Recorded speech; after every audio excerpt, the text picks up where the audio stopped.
Welcome back to the American Garage. Today we are going to begin the airplane project.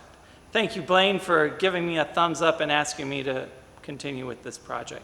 So I'm going to be doing a series on how to restore an airplane. Now, there's a lot of things involved, and this is something that you cannot do without a certified aircraft A&P mechanic and an aircraft inspector.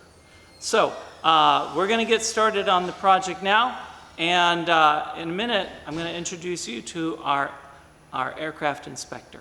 All right, everybody, so this is Lewis. He is my aircraft inspector. There's A&P mechanics, aircraft and power plant mechanics, and then there are aircraft inspectors. Lewis has been my mechanic on airplanes for a number of years now.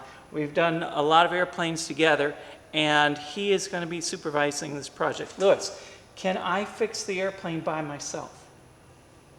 No, you're going to need some help, and that's where I come in, where I'm going to help you, instruct you, and guide you in the proper restoration of this aircraft. We want to be able to do it in a timely manner without wasting time and resources. So that's the whole goal about it, be able to provide you with an airworthy aircraft where you're going to be able, you and your students are going to be able to enjoy for many years to come. Mm-hmm. So you can fix your own airplane so long as you have an aircraft inspector that's going to be guiding you through the process. And he's going to be approving or disapproving of your work. He's already picked out a couple of things that I did that he's going to make me do over again. So we're going to I'm going to show you through the process. Now, the other thing that you have to keep in mind when you're restoring an airplane is you cannot just go and buy parts and put them on. They have to be FAA, PMA approved parts or supplemental type certificate parts items.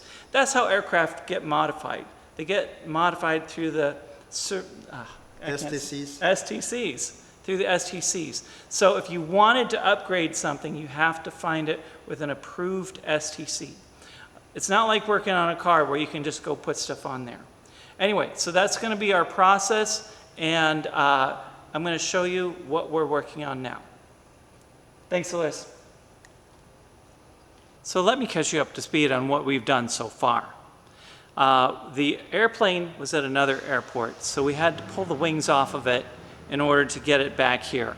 Now, that was not that big of a deal because most of the rigging was already disconnected, and so all we had to do is literally pull 4 bolts out and the wings came right off.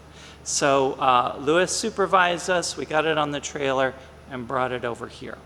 So now the next thing was that I removed all the instruments from the instrument panel. With the supervision of our avionics guy, we've removed all that and we're get ready for new avionics and a new panel. That way we can clean everything up, make it very organized, and make it a very good, comfortable, flyable airplane. Now, after that, I started polishing the wings.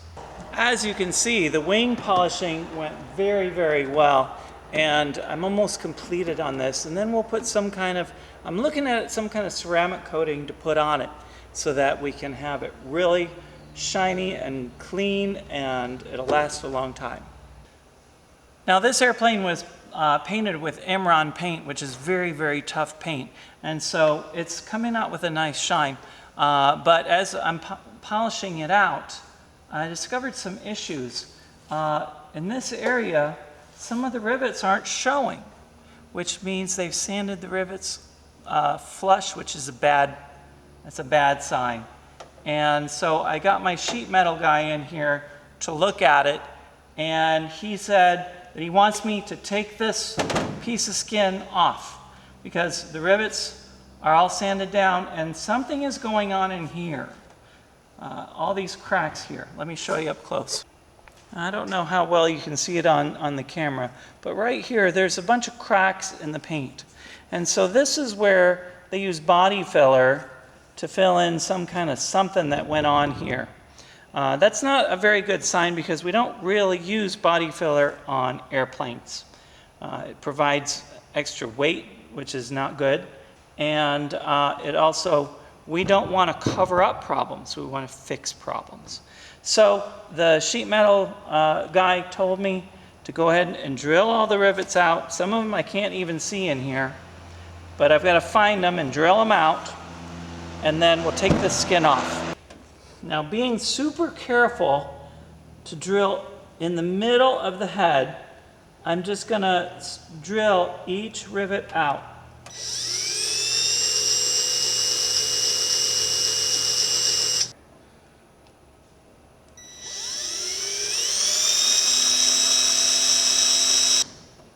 And once we're through, I'll take a pick, I'll insert it in the hole, and just work it until it goes snap.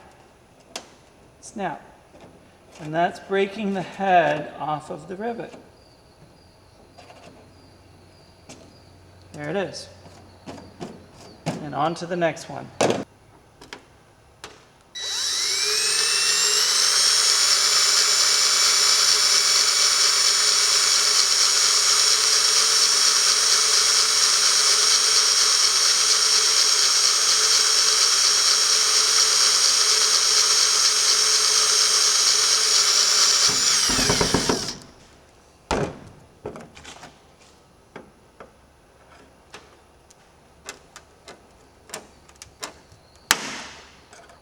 Pop.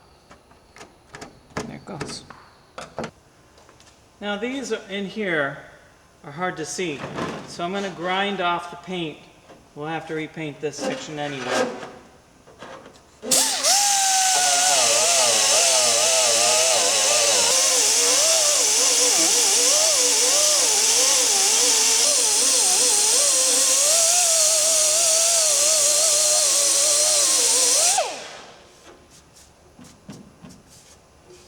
Keep going until I have all that exposed.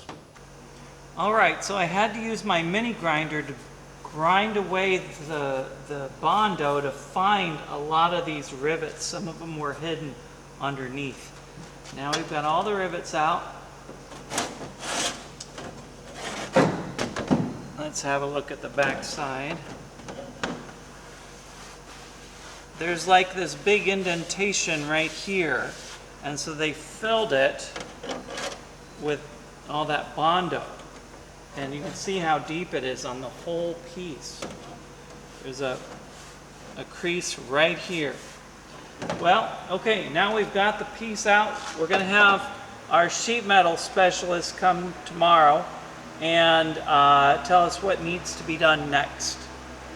Okay, so this is a good stopping place for today. So we will continue this project next time on the American Garage.